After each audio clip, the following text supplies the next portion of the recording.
The ayes have it. Votes and proceedings of Thursday, 26 April 2018 is hereby approved. Announcement. Notice of inauguration of the Committee on the Establishment of the National Assembly Museum and Archives. Your Excellency, this is to bring to the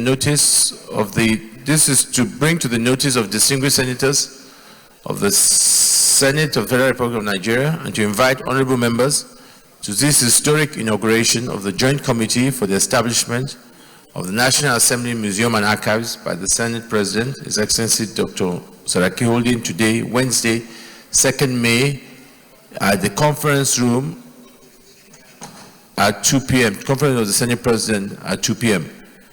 This is a realization of a dream and a great historic event of the creation of a museum and archive to house the memory and memorials of the proceedings of all parliaments that ever sat and will sit in Nigeria. It will be a place, a memorial against forgetfulness of the deeds of our heroes past, and to the testimony of freedom of speech and expression of freely elected people of Nigeria for inception of parliamentary system in Nigeria.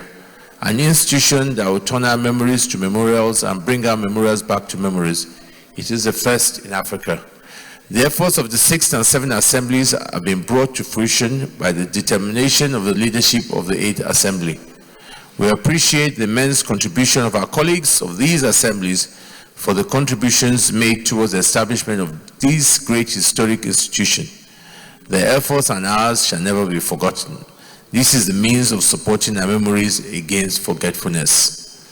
Consequent upon this historic nature, the Senate and the single senators are hereby notified and invited to be part of this unfolding history of the Nigerian National Assembly, which is the inauguration of the Joint Committee for the Establishment of the National Assembly Museum and Archives. Signed, Chairman, Senate Committee on Culture and Tourism, Senator Fatima Rajirasaki.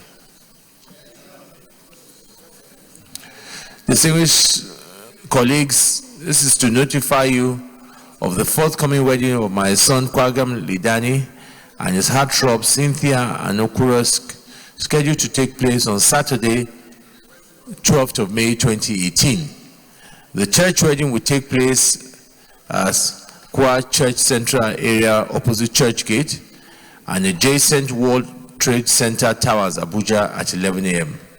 Reception will take place thereafter at the Bahamas Events Center, plot 1080 George Kamu Street behind Ajuji Hotel, Gudu, Abuja.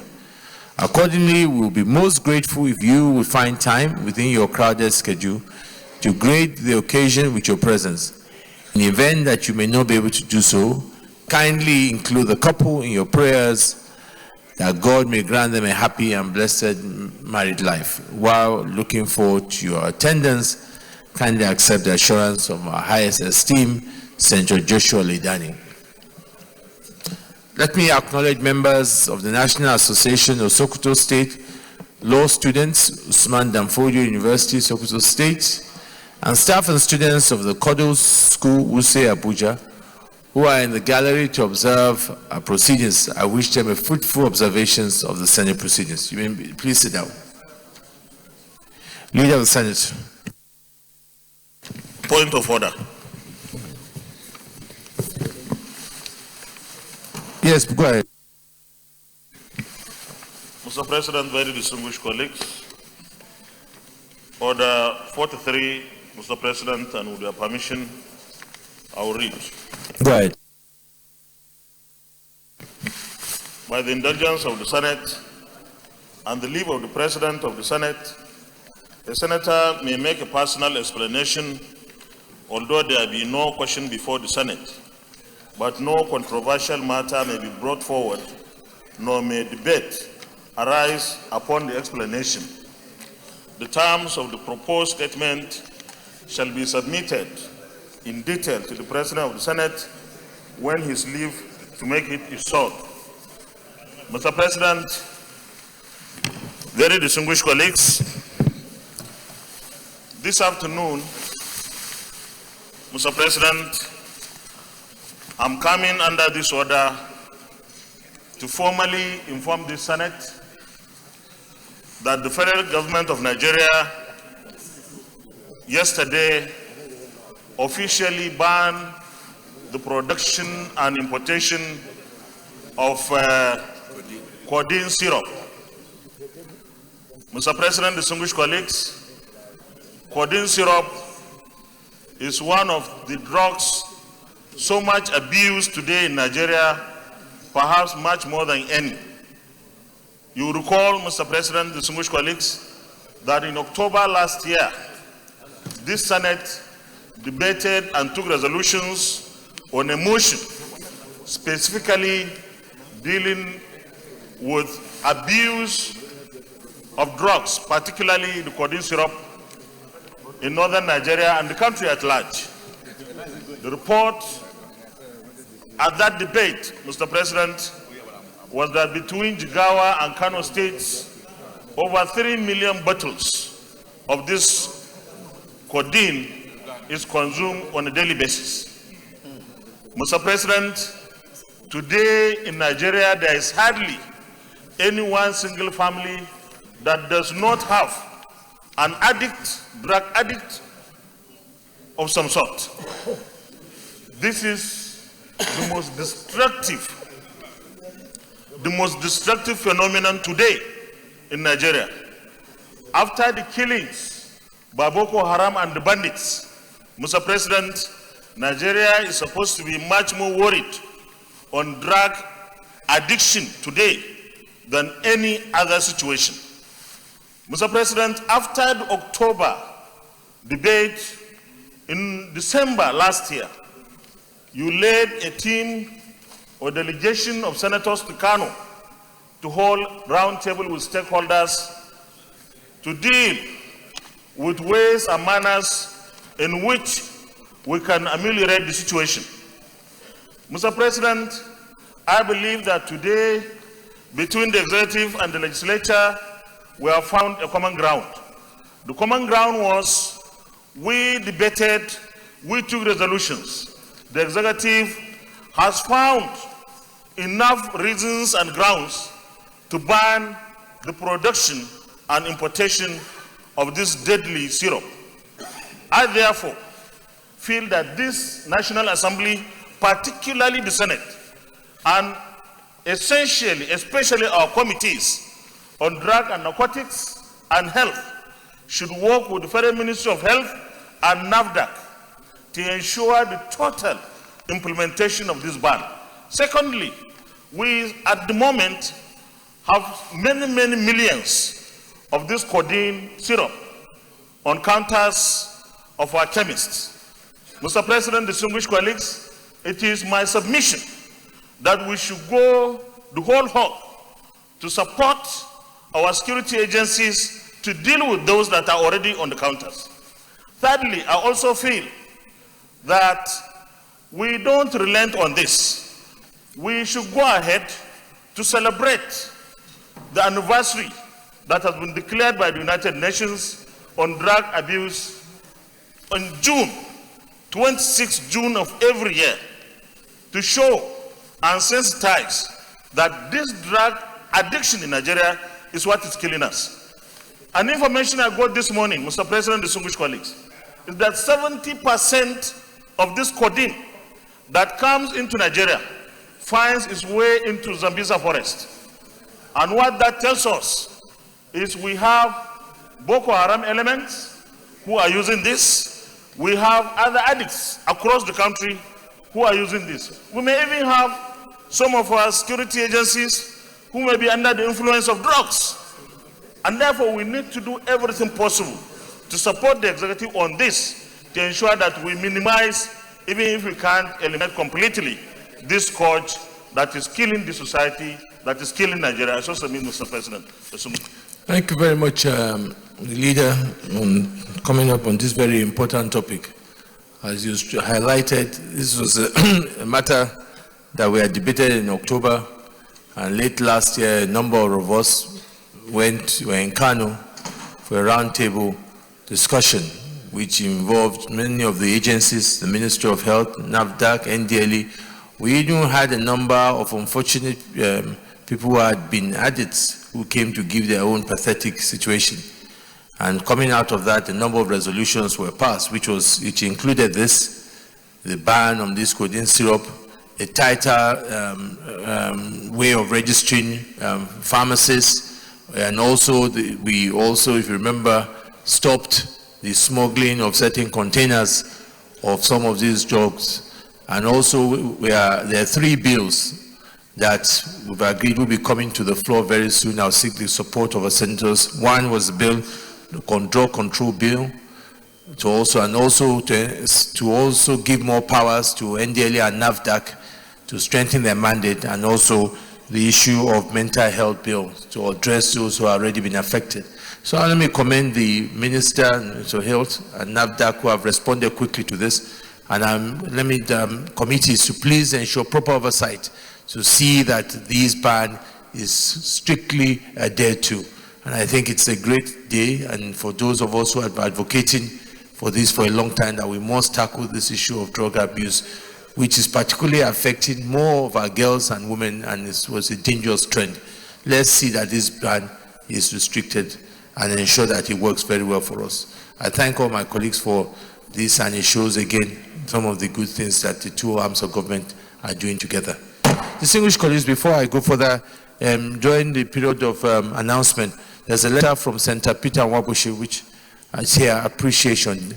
I rise to thank the Senate of the Federal Republic of Nigeria for standing solidly behind me during my ordeal in the hands of the EFCC. Let me thank in a special way the leadership of Senate for their concern for my well-being and for support and solidarity. As a lawyer, I am conscious of the fact that my matter is now in court and therefore sub judice. I am no longer at liberty to say anything that will be prejudicial to the trial of the case.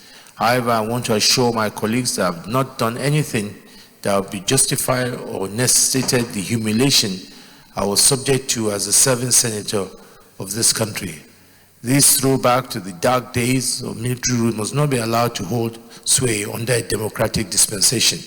This Senate must rise up and challenge the forces and agents of oppression, tyranny, and subjugation. I want to assure this 8th Senate, of which I'm a proud member, that I refuse to be cowed or intimidated by anyone. I am confident that I will have my day in court and justice will surely prevail. Once more, thank you for believing in me, standing by me. God bless the 8th Senate Assembly. God bless the Federal Republic of Nigeria. Senator Peter Wabushi, Chairman, Senate Committee, and Niger Delta. Leader of the Senate. Point of order, Senator Matthew Rogidi.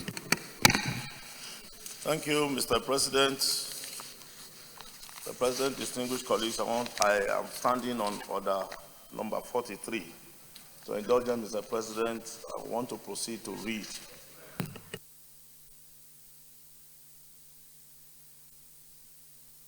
It's on personal explanation. And it reads, by the indulgence of the Senate and the leave of the President of the Senate, a senator may make a personal explanation, although there be no question before the Senate, but no controversial matter may be brought forward, nor may debate arise from the explanation. The terms of the proposed statement shall be submitted in detail to the President of the Senate when is leave to make it is sought. Mr. President, distinguished colleagues, I am standing on this order to bring before the Senate the very ugly incident that greeted me on Friday, the 28th of April 2018 at the Benin airport when I arrived Benin. Mr. President, my very distinguished colleagues, for the very first time in my life, I have not been so embarrassed, particularly when this one is stemming from the fact that my own constitutional role as an elected senator from Edo South Senatorial District in the Senate, I was subjected to molestation and assault by hoodlums that were recruited in my state to waylay me and perpetrate this evil act. Mr. President, you will recall that on Thursday, the 27th of July 2018, on the floor of this Senate, after you read the letter that was transmitted to the Senate by Mr. President, I stood up to make my contribution based on the fact that I am the chairman Senate Committee on Public Accounts. As chairman Senate Committee on Public Accounts, the committee deals with expenditure. And the letter that was transmitted to the Senate by Mr. President has to do with an expenditure. Expenditure that was already incurred. Mr. President, I precautiously looked at the implications of the message that was sent to this Senate. And I referred this Senate to all the constitutional provisions concerning the letter that was transmitted to this Senate, Mr. President. On this floor, most responsibly, I mentioned it without any fear of contradiction that what the President had in mind was a noble idea, because the Tucano aircraft for which the money was expended was necessary at this time to meet with our security challenges in this country. I went further to say that the procedure for the payment was wrong because there was no appropriation that was done by the National Assembly.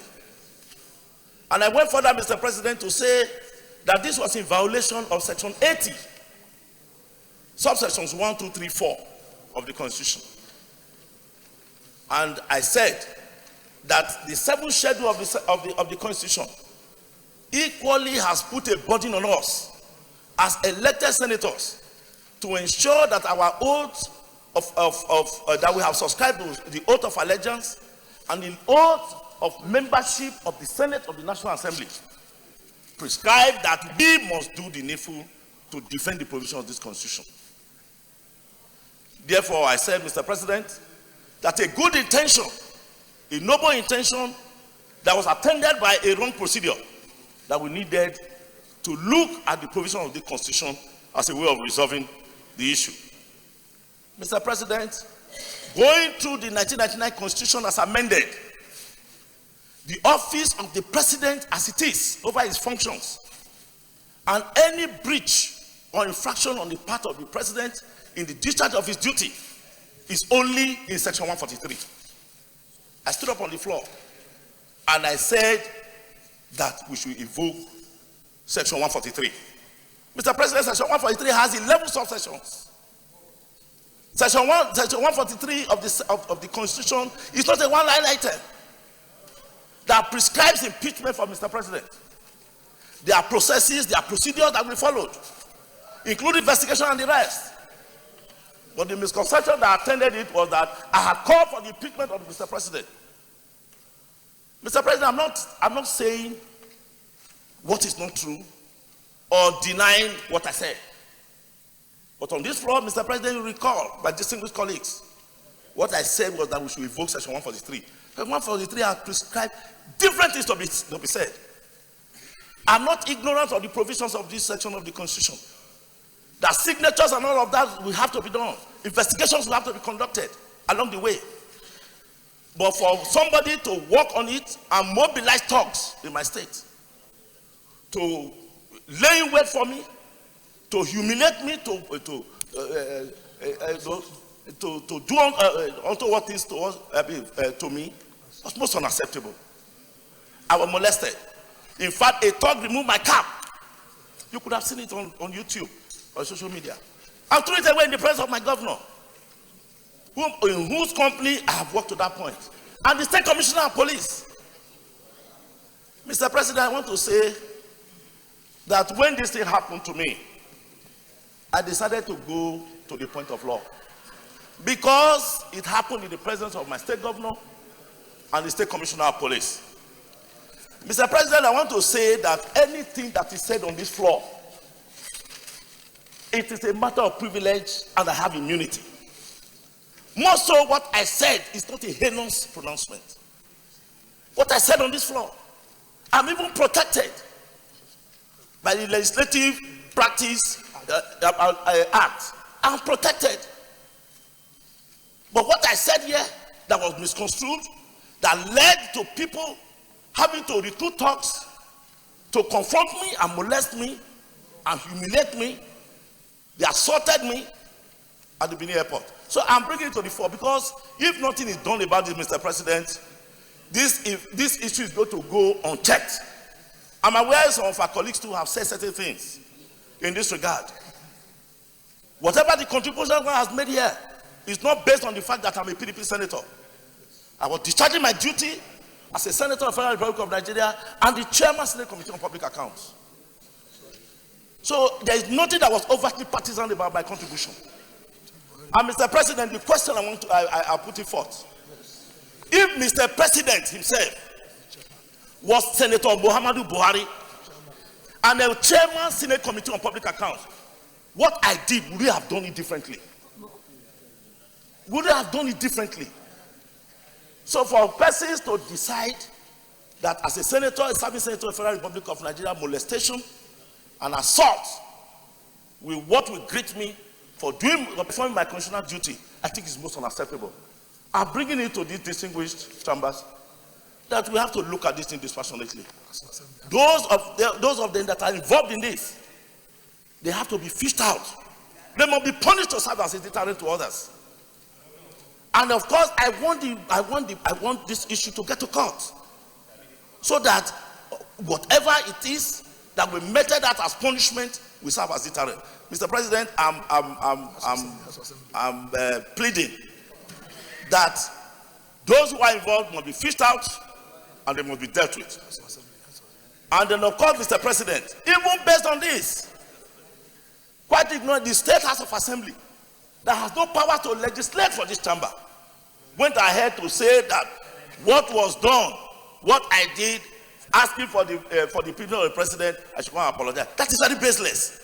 And that within 72 hours, I don't apologize, they are going to issue a recall. I want to bring it to this house. That's why our assembly has acted on ignorance. Because the basis of it does not even exist. And of course, this has not taken a difference to that resolution. The State Assembly cannot legislate for the Senate. The National Assembly can legislate for the state. And I want to say, Mr. President, please, my prayers, those that are involved must be fished out by security agencies in the state and must be brought to book. And that this action must be condemned in the strictest terms, Mr. President, so that all of them that are concerned, if they are brought to justice, and I think we would have begun to be on the path of glory in this country. Because thuggery should not be mentioned amongst us. This country is too decent for certain things. And of course, the National Assembly, nobody should be able to take off for granted. We are here to serve the people. We have been duly elected. We know that all the segments of our people cannot be happy with what we are doing. But the greater majority of the people, when they are happy, is enough for us. But for those who take a difference to what we perform here constitutionally, they too must be brought to book and told that they have no option in this matter. For them to keep serving selfish interest is unacceptable, Mr. President. So I have come to this distinguished Senate to look at this matter more dispassionately and condemn this action, and all those who are involved will be brought to book. Thank you, Mr. President, and my distinguished colleagues. Thank you very much, Senator Matthew Rugidi. You've come under 43-person explanation. Be that as may, I think there's no of your colleague here that will not agree with you that we must condemn any act of molestation, harassment, attack based on our views in this floor of the legislative houses. The Legislative House Powers and Privileges Act, which is an act that exists, signed by the President and is under Section 3, we have immunity from our views and our proceedings here. So I think that I'll be speaking, I'm sure, on behalf of all of us to condemn that such an act. It's unfortunate that we have such an act where people are molested, harassed by expressing their views here. And it's unfortunate. And I think also, I'm happy that the chairman, police, is here.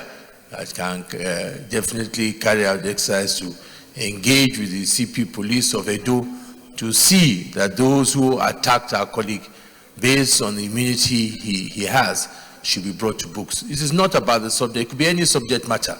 And people should be able to express their views here and enjoy that immunity. And so Chairman, Senate, Control Police, please do that and come back and report back to us on the progress that is made on this area. Thank you. Leader of the Senate. Mr. President, very distinguished colleagues, Mr. President, I move that the first business of the day be stood down till another legislative day. I so move. Mr. President, distinguished colleagues, I rise to second the motion as moved by the Leader of the Senate. Distinguished colleagues, those in favor of the motion say aye. Those against say nay. The ayes have it. Leader of the Senate. Mr. President, very distinguished colleagues, the second business of the day is the presentation of the report of the Committee on Establishment and Public Service Matters on the Chartered Institute of Forensic and Investigative Auditors in Nigeria, Establishment, etc. Bill 2018. Mr. President, you may wish to invite Senator Emmanuel Parker, Chairman of the Committee, to move the motion for the Senate to receive the report. Senator Emmanuel Parker, Bayelsa Central. Mr. President, Senator Parker Emmanuel, Bayelsa Central. Mr. President, dear colleagues, I rise to move that the Senate do receive the report of the Committee on Establishment and Public Service Matters on the Chartered Institute of Forensic and Investigative Auditors in Nigeria, etc. Bill 2018 SB 584. I so move, Mr. President. Senator Shaba Lafayette, Kwara North.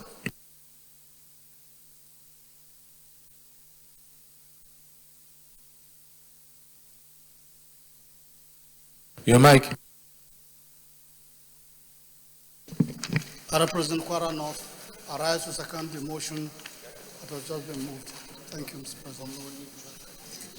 Distinguished colleagues, those in favor that the Senate receive the report of the Committee on Establishment and Public Service Matters on the Chartered Institute of Forensic and Investigative Auditors in Nigeria, Establishment Secretary Bill 2018 SB 584. Those in favor say aye. Those against say nay. The ayes have it. Senator Parker, come and lay the report, please.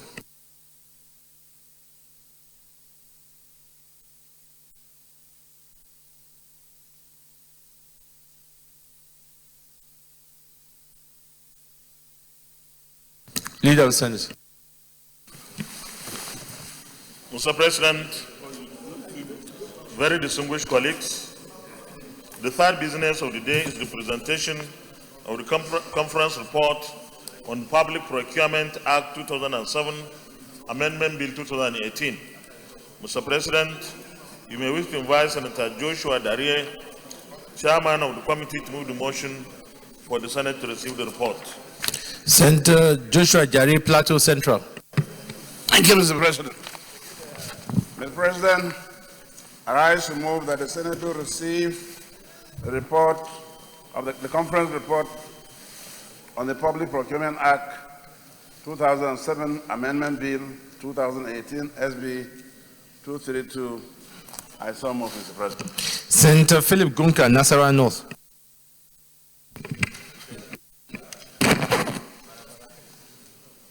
Thank you, Mr. President.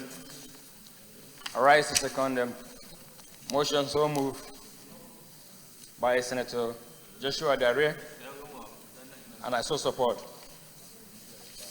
Distinguished colleagues, those in favor that the Senate do receive the Conference Committee report on public procurement on the Public Procurement Act 2007 Amendment Bill 2018 SB 232. Those in favor say aye. Those against say nay. The ayes have it. Senator Joseph Dware, come and lay the report.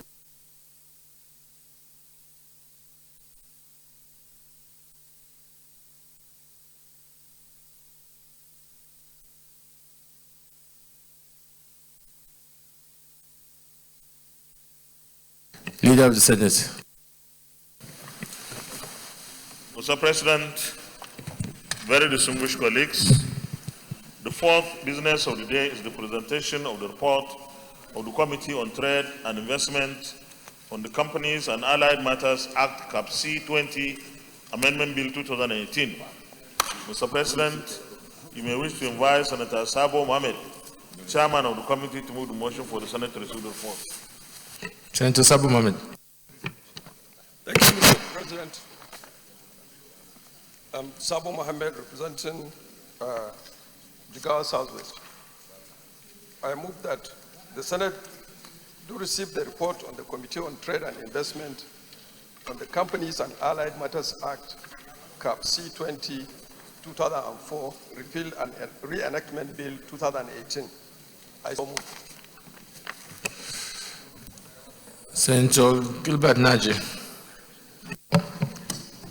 Thank you, Mr. President. My name is Senator Gilbert Naji, Enugu East.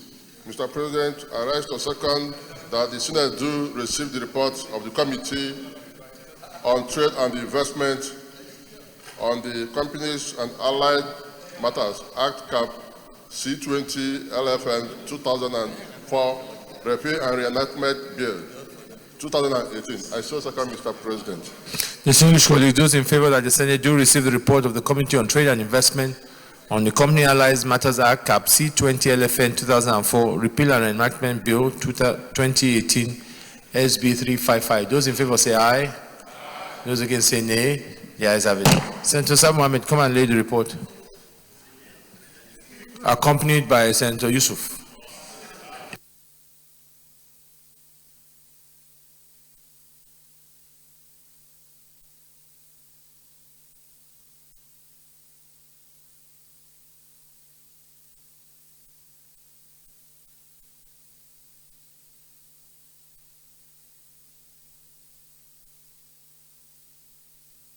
Leader of the Senate. Sir. Mr. President, very distinguished colleagues, the first order of the day is a motion standing in the name of Senator Mao Ohuabunwa on the recent cross-border invasion of Isu community of Abia State by Utuma community of Cross River State.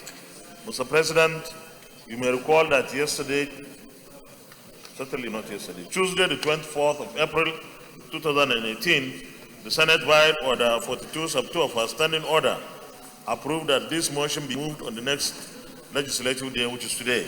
Accordingly, you may wish to invite Senator Mao Ohuabunwa to move the motion. Senator Mao Ohuabunwa. Mr. President, distinguished senators, my name is Senator Mao Ohuabunwa, representing the entire people of Abia North. Mr. President, I want to thank you for giving me the opportunity to bring this motion and to state categorically that the delay afforded me the opportunity to personally visit, borrowing the word of the lawyer, the sighting co yesterday. I was privileged to see things for myself, and it was really a gory sight, even though we are blocked at a point from getting to other areas of the crisis. Thank you for this opportunity. The recent cross-border invasion of Isu community of Abia State by Utuma community of Cross River State. The Senate, conscious that the preservation of lives and property of citizens remains the primary concern of the Senate. The Senate aware that any threat to the lives and property of Nigerian citizens, wherever this occurs, are serious threats to our national unity and coexistence and must be promptly addressed. Senate concerned that a serious breach of peace and public order occurred recently between communities in Cross River State and Abia State, resulting in the invasion of the Sioux community in Arochukwu local government of Abia State by Utuma community in Biase LGA Cross River State, resulting in wanton destruction of houses, property, and the loss of not less than 50 lives of the residents. Mr. President, Senate persuaded that this invasion of Isu community may attract, by Utuma community, may attract retaliatory actions leading to further escalation of the crisis and loss of more lives if not quickly nipped in the bud. I therefore urge the Senate and accordingly urge the Senate to resolve to urge the Nigerian Army and the Nigerian police to quickly take action and intervene to restore order, peace and normalcy in the affected areas of Isu and Utuma communities of Abia State and Cross River State. Number two, direct the committee of the Senate that is saddled with the responsibility of oversight the committee on boundaries, that is the committee on Senate, the committee on Senate Committee on States and Local Government to investigate the matter and report back to the Senate. And finally, since these people are now displaced from their abode and have been scattered all over as refugees, that the Senate do urge the National Emergency Management Agency, NEMA, to move in as a matter of urgency to assess the situation and provide required relief materials to the displaced citizens. Mr. President, these are my humble and simple prayers to this crisis. I therefore move. Thank you. Senator James Manager. Mr. President, my respected colleagues, James Manager, Delta South. The President, I rise to second this important motion as moved by Senator Mao Wambo on behalf of his people. Definitely with what we have been told through the motion, it is very clear that we have a serious crisis in that place. An attack was launched on the people, and a humanitarian crisis has arisen from there. And IDP people have been displaced from where they are used to. So it is important that something must be done. And then for Nigeria to know what is happening in that part of the country. So, Mr. President, I support and second this motion, and I also agree with all the prayers as prayed in the motion, except that the number one prayer urging the army to move in. I think movement of the army, the military from one place to another is something that must be done in a very special way, not from this Senate. But the police must move in very quickly. So, Mr. President, having said that, I second this motion as prayed. Thank you very much, Mr. President. Senator Baribe. Thank you, Mr. President. My name is Sain Baribe, representing Abia South. I join my colleague, Senator James Manager, to also support this motion moved by our brother Mao Ohuabunwa, representing Abia North. There is no doubt that boundary problems occur along that whole belt. But like the late former Governor General of the Eastern region, it is very difficult to actually state whether these are different people. They are not. The cultures are the same. The ways of life are the same. The food is the same. And so what you just have is all these artificial boundaries that now continue to lead us into avoidable clashes. So while I support that everything that is in this motion, I also want to, when it comes to the prayers, to amend to add that the Boundary Commission should also be part of the resolution of this crisis. Because if we look, we may find that the underlying thing may be that ancestral lands have now been given to some other people following rivers and all that type of thing. And what we always find out is that this has come out of people not being able to do critical work in making sure that they demarcate boundaries properly. So I commiserate with the people of Abia North, and especially the people in the Sioux community, and the Utuma community also in Cross River, and urge my colleagues to please support this motion so that we can also bring to an end another crisis coming out in Nigeria. I so support. Yes, the DSP.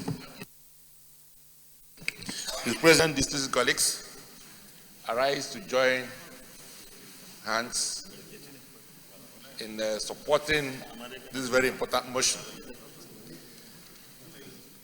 A motion such as this gives rise to some other related issues. The first is that this has to do with boundary. After the creation of states and local governments, I think the last was in 1996, we have a boundary commission whose job is supposed to be to resolve all issues around the creation of states and local governments and adjust the boundaries accordingly. But between 1996 and now, I'm not sure they have resolved one single boundary dispute. Because if they had been doing their work diligently, by now, there would be no need for that boundary commission. But the way it is, they're going to be there for the next 300 years. So I think that our committee that's oversighting that body need to invite them to let us know what boundary dispute they have resolved since the creation of that body. Otherwise, they're going to be there in perpetuity. The second point that needs to be made is that life had no more meaning in our society today. And so people are just killed as if they are mere statistics, as if we're in the dark ages. So people are just killed anyhow. When you hear there's a communal clash, you would think that it was like a wrestling match. Human lives are lost, and those who will never come back again. So I believe that we need to start to value human life. And the third and last point I would like to make is the need for us to make security available to all parts of Nigeria. There's no magic the Nigerian police as it is presently constituted will do to provide security for all our communities in events such as this. It's only a decentralized policing system that will be able to provide security around our communities on a sustainable basis, such that if matters such as this comes up, they'll be able to nip it in the bud and be able to contain the havoc that comes with it. So I think that this bill also calls to question the need for us to continue the type of unitary policing we're having now and be able to advance like the rest of the world for a federal system of policing in a federal system of government. So I support this motion, and I think that it deserves our support, and our people must refrain from killing ourselves. We are not animals, we are human beings. Should we go to the prayers? Is there? Yes. Prayer 1, urge the Nigerian Army and Nigerian police to quickly take action and intervene to restore order, peace, and normalcy in the affected communities. Those in favor say aye. Those against say nay. The ayes have it. Prayer 2, direct Senate Committee on States and Local Government to investigate the matter and report back to the Senate. Those in favor of prayer 2 say aye. Those against say nay. The ayes have it. And prayer 3, urge the NEMA to move in to access the situation and provide required relief materials to displaced citizens. Those in favor of prayer 3 say aye. Those against say nay. The ayes have it. Leader of the Senate. Mr. President, very distinguished and respected colleagues, the second order of the day is the briefing by the Inspector General of Police on the inhuman treatment of distinguished Senator Dino Melaya and killings across the country. Mr. President, distinguished colleagues, you recall that the Senate resolved to invite the Inspector General of Police to appear before the Senate today to brief this distinguished Senate on the inhuman treatment of distinguished Senator Dino Melaya and the killings across the country. Mr. President, distinguished senators, in order to carry out this exercise in conformity with our Standing Order 17 floor privileges, I would move two motions. First, I move that the Senate do resolve to Committee of the Whole.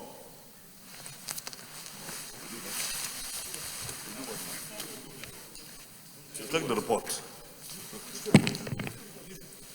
Where's the report? All right.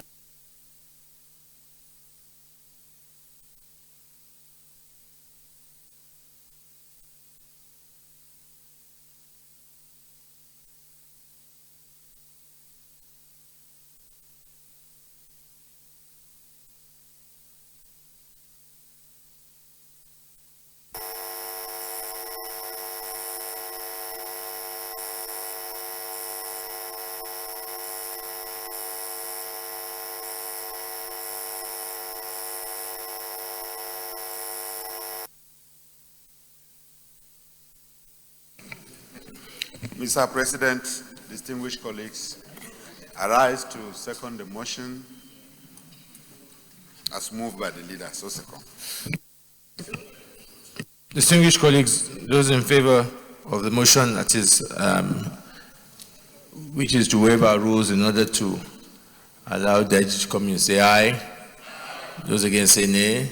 Yes, Clerk of the Senate, you bring the IG in.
Okay, distinguished colleagues, the clerk had just reported back to me that IG is not present and that he only saw it sent to a tiny line there and he thinks looks like maybe a DIG.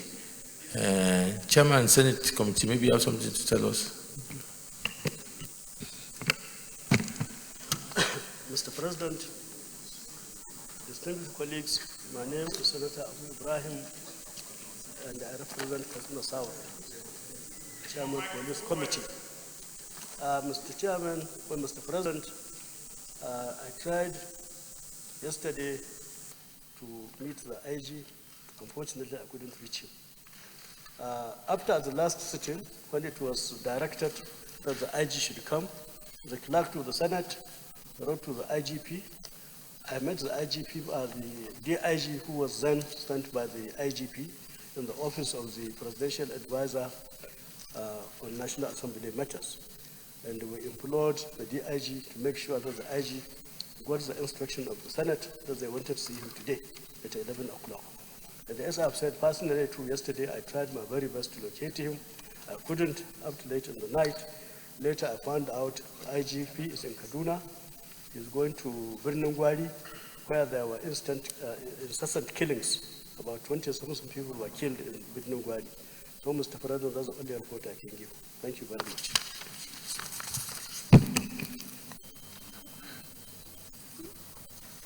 Well, distinguished colleagues, we've heard the report from the clerk that the IG has not turned up and felt that the best he can do is to send the DIG to represent him. And we heard the briefing from the chairman of the Senate Committee on Police. So I'll take contributions so that we can go ahead with our way forward on the matter.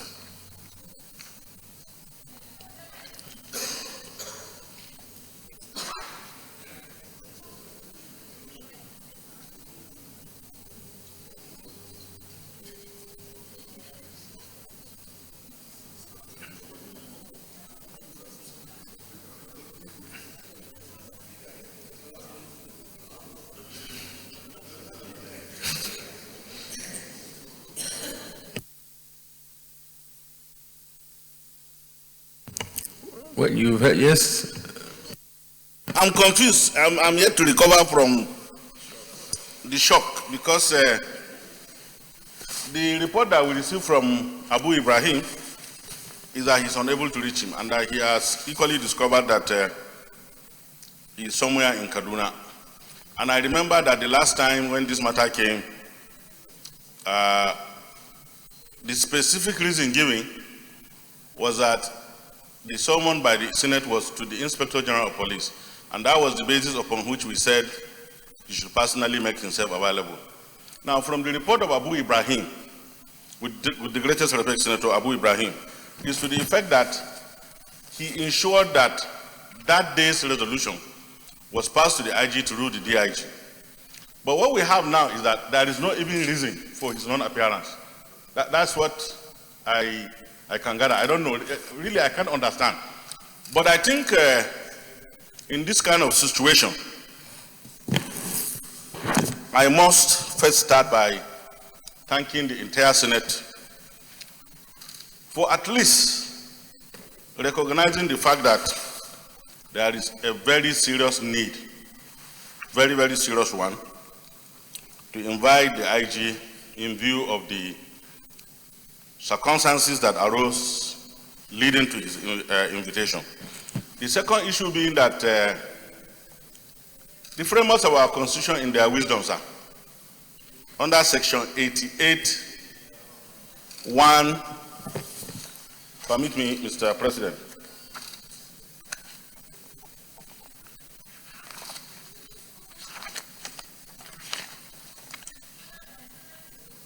Okay, sir. Under Section 88(1), sir, most specifically,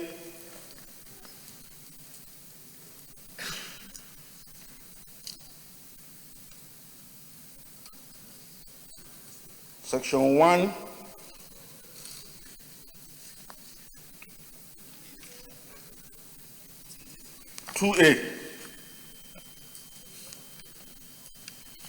and Section 89,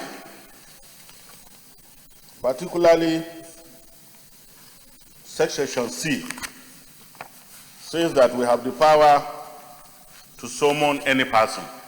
You remember that our vote of proceeding was specifically targeted at the IG in view of the fact that he is the only person that this Senate deems authorized or has the power to tell us what this Senate was interested in knowing. Now, in view of the fact that no reason was given, it may equally be good for this Senate to look at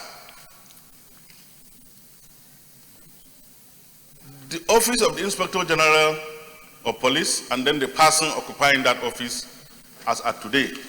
I remember, and I hope my memory will not fail me, that there was a time this Senate summoned the same Inspector General of Police, and in his wisdom and in pursuance of what he believed was a wrong move by the Senate, he approached the court to say that we do not have power to invite him.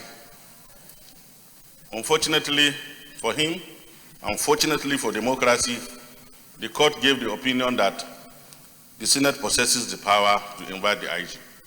Now, if after sending the DIG directly to go and talk to the IG about today's invitation, he is neither here and no explanation is given, honestly, I'm in a state of shock. But this does not take away the resolution of this Senate to continue to assist Mr. President in the governance of this country, because we believe that he is entitled to all assistance from this institution. To me, something has to be done, Mr. President. And I think what needs to be done is that we need a delegation of this House, this Senate, sorry, and possibly under you, sir, to register the displeasure of the Senate for the non-appearance of the Inspector General of Police on 2 incidents, where he was invited into this chamber. The reason being that we are going through trying times, and the president needs to be assisted to do whatever is humanly possible to bring this country out of the present situation that it is. Now, if we begin to have this kind of conduct, I will say, with due respect, that it is our assaulting our collective resolve as a Senate to assist Mr. President. And we must continue that support. We must give the President every available support to ensure that those who occupy public office, whose conduct run foul of the good intention of Mr. President and the good intention of the Senate, are being brought in line. I am very, very sad about this development. I apologize to my colleagues for this absence, but I think that in the wisdom of the Senate, we are not lacking in wisdom and authority to do what is reasonably necessary for the purpose of assisting Mr. President. It is equally more so, sir, that as a deliberate policy of this Senate from today, we must equally do whatever is humanly possible in pursuance of our avowed and committed resolve to help Mr. President to ensure that we harvest away from the corridors of power sycophants and those people who are lacking in efficiency and respect for democratic Senates out of the corridors of power. And I think this is what the Senate should do. And in conclusion, Mr. President and my distinguished colleagues, I once again, as a deputy leader of the ruling party, I apologize to my colleagues for this very, very unusual behavior. And I hope that in your wisdom, we will be able to come to a conclusion that will at least exhibit that our earlier commitment to continue to help Mr. President in the task of governing this very important country of ours. Thank you very much. Distinguished colleagues, I don't want us to labor too much. I want us to approach this matter because being the upper chamber, at times like this, we must show maturity and statesmanship. I don't think anybody who has been around enough to observe the practice of our democracy knows that this action cannot be right. We're not a Senate in committee, a Senate in plenary. Under constitutional powers requires the IG to come and give a report on an incident involving a colleague, and more importantly, on the incessant killings that happen in the country. And he has felt that he is not come, but he wants to dedicate it to a junior to come to appear before us.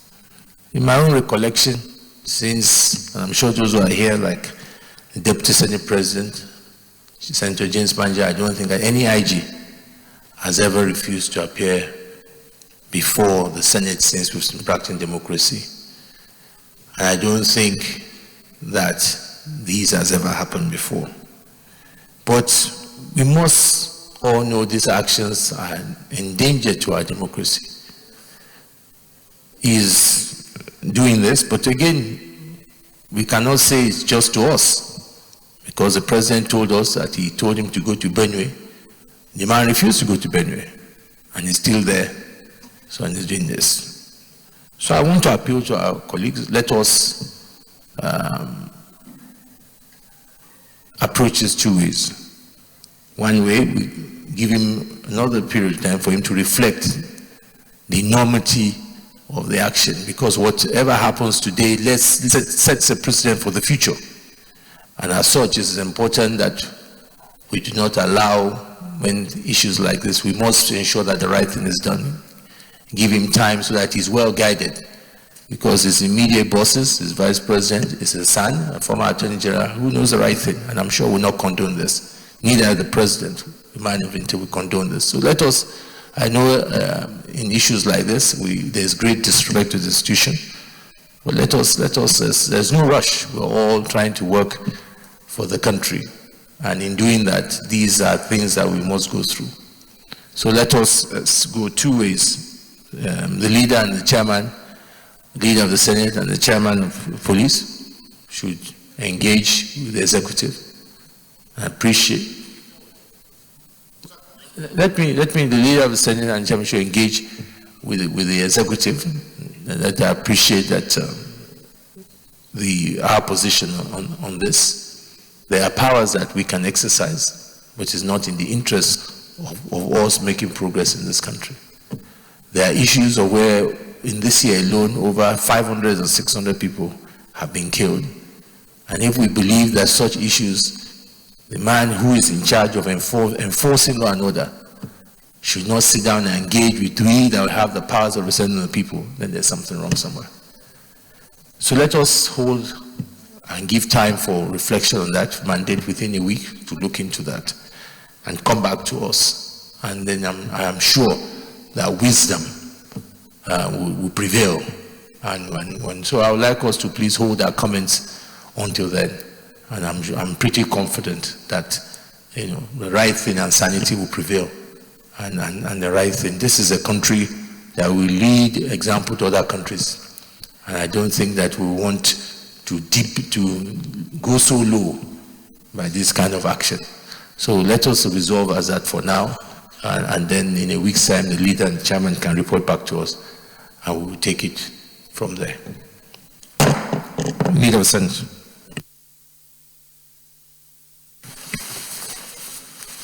Mr. President, very distinguished colleagues, the third order of the day is second reading of the Sheriff's and Civil Process Act Amendment Bill 2018. Distinguished senators will recall that the bill was read the first time in this chamber on Tuesday, 30th January 2018. Mr. President, you may wish to invite Senator David Umaru to move the motion for the bill to be read a second time. I so move.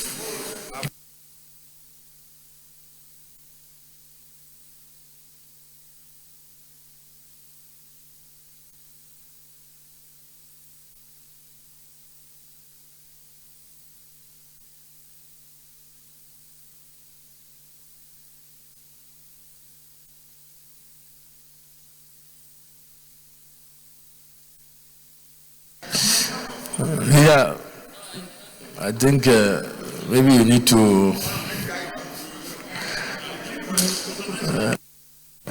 read the mood.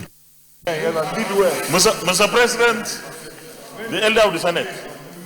The elder of the Senate. One of the elders of the Senate. Please, you are going to second what I will. No, please. Mr. President, having read the mood,